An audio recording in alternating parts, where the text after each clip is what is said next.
MegaPodTastic. Good morning, MegaPodlings. Krazy Joe here. I am standing behind in front of a Spider-Man display at a Regal movie theater. And, a couple hours ago, I totally toppled this display over. I'll insert a picture so you can see what I did to this display 2 hours ago. Worse than Dr. Doom. He's like a bad guy, right? He's a bad guy. Like Dr. Octopus. Dr. Octopus. Dr. Oz. Doctor Who. Dr. McCoy. Dr. Detroit. That's Dan Aykroyd. Starring Dan Aykroyd. Have you seen that movie? The movie we just saw tonight. Did you know he was in it? Was he a voice? Are you serious? Is this gag? How'd you miss the Dan Aykroyd cameo? It was when you went to the bathroom. Oh, when I went to the bathroom. Yeah, Dan Aykroyd came out and was like, "What's with all these robots? They're making me crazy." We just saw an early screening of Bumblebee. 2 weeks early. 2 weeks. Dave, what did you think? I want to build a time machine. I want to take that movie with me in the time machine back to before Michael Bay made that first one and make that the first one so we can undo those other ones and fix what was wrong with the other Transformers movies. Yeah, this is the first, I would argue, the first good one. Now, you actually liked the first 07 movie. Yeah, in hindsight, though, when you see this, though, this is way, way more what I wanted. Yeah. Way better. Yeah, the first 5 minutes alone are better than any Transformers movie, including the animated one in the 80s. Like, I would say that first 5 minutes alone top that. Yeah, I walked out. Everything you would have ever wanted in Transformers. I agree. This was a prequel to the Michael Bay movies, but I seriously hope in hindsight that they just write off those 5 movies and make a sequel to this one, and feel free to totally contradict the other 5 movies like they never happened. They're going to be like, yeah. Like, they could be like, remember that fever dream we had? That's what that was. It's a horrible virus that was inserted into us by like a Decepticon. So would you recommend Bumblebee? Oh yeah, but one of the best. I'd say top 10 movies of the year. It's in my top 10. It's that good. I lost my pop socket, so holding the camera out like this is a pain in the neck. But, unfortunately, what are you doing? What are you doing? I'll make it easier on you. Oh. Look at that. Hey, I got a cameraman. Unfortunately, this movie's tracking really poorly. So it looks like, unless if really good word of mouth gets out, this movie is... I need a new cameraman. This movie is really tracking poorly, which is tragic because it is really, really, really good. I think the fact that they're having this screening 2 weeks early is because Paramount just has so much faith in the movie and they want to get the word of mouth out there. But hopefully, go see this. Support this movie, man. We need more Transformers movies like, you are a terrible cameraman. I may be a terrible cameraman, but I'm one heck of an Aquaman. Fish sticks. We decided to get a bite to eat. Dave wanted to come here, but I hear that this place is the Pits. We're going to guess. We're going to play a game. Every time before we go in, there's a sign in the window. It says soup's on, right? See it? Show it. Soup's on. Soup's on. We're going to take a guess right now. We're going to see what the soup of the day is because they're going to have it posted. My guess, I'm going to put it up there, is I'm going to go with minestrone. I'm going to go with chicken corn chowder. All right, that's our guesses. So we're going to make sure and see. We're going to see what the outcome is. It's very exciting. You missed my terrible pun. I said I heard it. It's the Pits. Place is It's the Pits. That's stupid. I said chicken corn chowder. They had clam chowder and chicken noodle. So there was chicken and a chowder, but it was 2 separate soups. Yeah, it's the soup of the day. Soup du jour, soup of the day. That sounds good. So let's talk about the Bumblebee movie. I really, really, really liked it. And, to give you my background, I hated the 2 Michael Bay Transformers movies that I saw. I saw the first one and I saw the second one. Saw the first one back in 07 in the theater, opening weekend. Hated it. But my friends kept saying it was really good. They liked it. A couple of my friends, they enjoyed it. And I did not. But because I trust their opinion, we have similar tastes. We usually like the same kinds of things. I thought, you know what? I should give this another shot. I should go take another look at it. Perhaps I missed something. So I went back. I saw it a second time. And I still hated it. So the second one came around. Second Michael Bay film. I had no desire to watch it. I was not at all interested. So I skipped it. And then I rented it from Redbox on a snowy day. I knew I was going to get snowed in the house, so I went to Redbox, got a movie, and I said, let me give Transformers 2 a shot, Revenge of the Fallen, and I hated it. So I watched 2 Michael Bay Transformers movies. I didn't like either one of them, and I said, you know what? I'm done. If Transformers 3, if Michael Bay doesn't come back and they get a different director, I'll come back. But as long as Michael Bay is attached to these movies, I'm not interested. Obviously, he came back for 3. I skipped it. Then he was kind of saying in the media, oh, I don't think I'm going to come back for Transformers 4. And I said, okay, if he doesn't come back for Transformers 4, I'll go see it. He came back for Transformers 4. I skipped it. Same thing with Transformers 5. Thought, oh, wow, Michael Bay may not come back this time. They were saying in the media, oh, his contract, he's saying he's not going to do another. He did another. I didn't go see it. So I saw 2 out of his 5. Hated them both.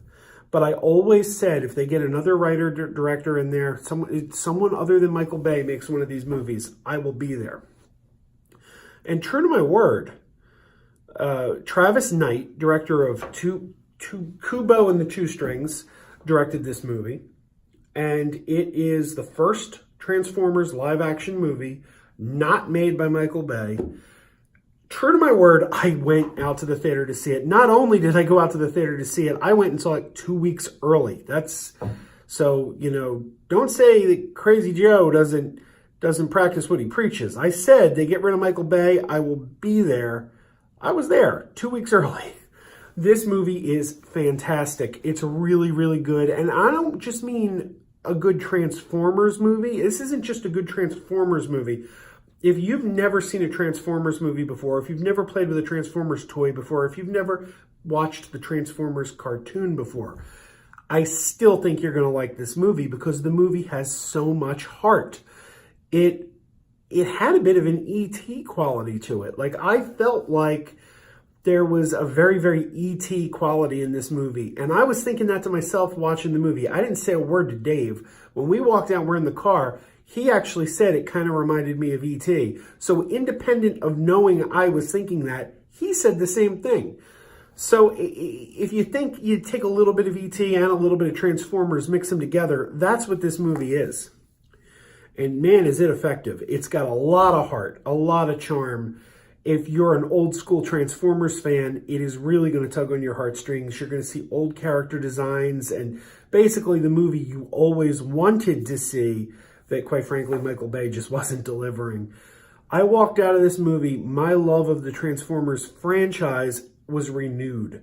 And I'm like, I am on board for a sequel to this. I would love to see Travis Knight come back. I would love to see the screenwriter, whose name escapes me at the moment, but she's also writing Birds of Prey. So I'm really excited for Birds of Prey now because if she's writing the script, and this script for Bumblebee was really good, the Birds of Prey I think is going to be a pretty good movie. I have faith. Whereas before, Birds of Prey, I didn't really care about. It's not that I wasn't interested or was interested. I just was in this neutral, I don't care place. But now that movie is moved up in my estimation, knowing that it has the same screenwriter as Bumblebee. What I would advise to Paramount, if Paramount wants to take my advice, here's a shocker. Paramount never calls me and asks me what I think about anything. I've never gotten a call from Paramount. So that's a surprise, but they don't ask for my opinion.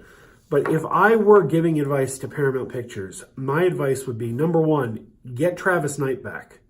You sign him up. Get him back. And I think they should make another Transformers movie that is a direct follow-up to Bumblebee. And I think they should totally, completely ignore the 5 Michael Bay movies. This movie, Bumblebee, was obviously made to be a prequel to the Michael Bay movies. It was designed to be a prequel, but it's so much more effective. I say, forget what it was supposed to be. Just make this a total reboot. Pretend those Michael Bay movies never happened. Throw them out. Make a sequel to Bumblebee, and feel free to contradict anything Michael Bay did. Like, you don't have to like say, oh, well, we can't do this or this or this because it would contradict what we saw in Revenge of the Fallen. No, forget what you saw in Revenge of the Fallen. Forget what you saw in Age of Extinction. Contradict it. I don't care. I don't think any fan's going to care. Does anyone really love those movies? I know the first couple made a lot of money. Transformers 5, I know, underperformed at the box office. They were disappointed. But the first 4 did really well. So you might say, well, those were hit movies. There's fans there for those movies. And maybe you're right. But I don't know anyone that really loves those movies. I never hear anyone like talk about, oh man, my favorite movie is Transformers Age of Extinction. I've never heard that. I mean, there must be fans out there. I don't want to make a blanket statement. Someone out there loves those movies.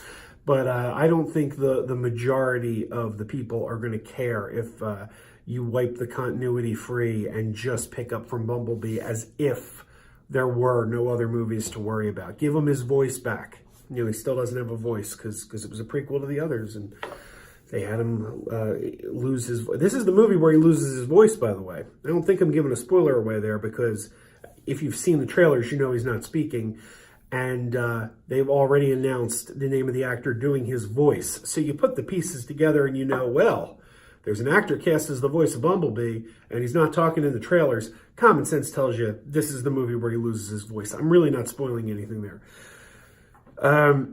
But I say, you know, get his voice back, despite the fact he doesn't have it in Transformers 07. Write it off. Write it off. Just pick up from here. Everyone's going to be so happy if you do. Will they do that? I don't know. The other disturbing thing was, as of a couple weeks ago, I haven't been able to find any updated tracking information. Bumblebee was really, really tracking low. There was a lot of low interest in Bumblebee, which tells me the damage might be done. The Michael Bay movies were so, like I said, Transformers 5, The Last Night, underperformed at the box office. This one was tracking even lower than that. So it sounds like a lot of people might have just been burned out on Transformers, and they're like, you know what, we're done. We gave you 5 movies. We're out now. And if that's the case, it's tragic, because here we get the best Transformers movie ever made. Possibly even better than the animated movie. You know what, I'm going to say it. It's a better movie than the animated movie. Transformers fans have a great nostalgia for that animated movie. But if we want to really, really judge that animated movie as a movie, it's not that good. I mean, there's a lot of plot holes. There's a lot of things that don't make any sense. I mean, that's a movie for Transformers fans, but not for people who don't know anything about the Transformers. You show that to the average guy on the street, he's going to be like, what the heck am I looking at here? So this, however, has mass appeal. It's going to really appeal to hardcore Transformers fans, but it's also going to appeal, I think, to the general movie-going audience who doesn't know anything about Transformers, because it does have that E.T. quality. So this is the best Transformers movie ever made, even better, much better, actually, than the 85 animated film, which I love. So there you go. I'm telling you, man, see this movie. Please see this movie. Support this movie with your dollars, because it's tracking low, and it's going to be a shame if we finally get a really good movie and nobody goes to see it. That's going to be kind of tragic. It's the the Solo Last Jedi thing again. A lot of people were boycotting Solo because they hated The Last Jedi, and I said from the beginning, that is dumb. That is dumb. Do not boycott Solo because you don't like The Last Jedi, because it has different filmmakers, different writers. You cannot hold Lawrence Kasdan and Ron Howard responsible because you didn't like a movie by Rian Johnson. Rian Johnson made The Last Jedi. Lawrence Kasdan and Ron Howard made Solo. And Different filmmakers are going to make different movies. So your dislike of this movie has no bearing on this movie. This movie is totally independent of this because it's made by different filmmakers. And that's what we have here. This movie was made by Travis Knight. It was not made by Michael Bay.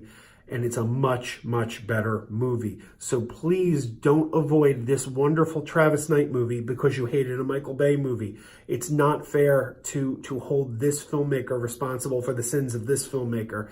And what happened with Solo? We're not going to get an Obi-Wan movie. We're not going to get a Boba Fett movie. They called off the standalone movies because people didn't support Solo. But Rian Johnson is still making his Rian Johnson Star Wars trilogy. That has not been canceled. They're still making the Rian Johnson Star Wars trilogy. That's still on the table. And he's the guy that a lot of people had a problem with. Not me, I like The Last Jedi, but a lot of people had a problem with Rian Johnson. And I said, wait till the next Rian Johnson Star Wars movie comes out. Boycott that one, because he's the guy you don't like. Boycott the guy you don't like. Don't boycott the other guy. It doesn't make sense. I've been saying it, and here we're in that situation again with Bumblebee. Please go support Bumblebee. Doesn't matter if you like the Michael Bay movies, hate the Michael Bay movies. I hate the Michael Bay movies. I hate them. This is not that. This is something new from a better director, better filmmaker, and it's a better movie. And if we want more movies like this, we got to support this one, so please go see it.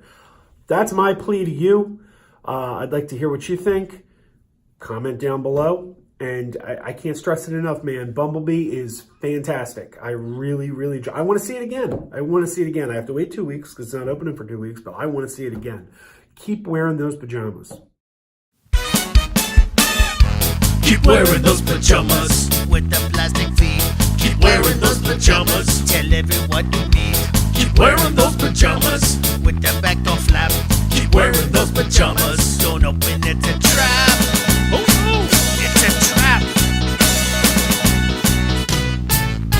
Some people call them bitches, some people call them jammies. They can come embroidered with big money and no whammies. They can have 100 tiny commander adamas, but no matter how they look, just keep on wearing those pajamas. Keep on wearing those pajamas.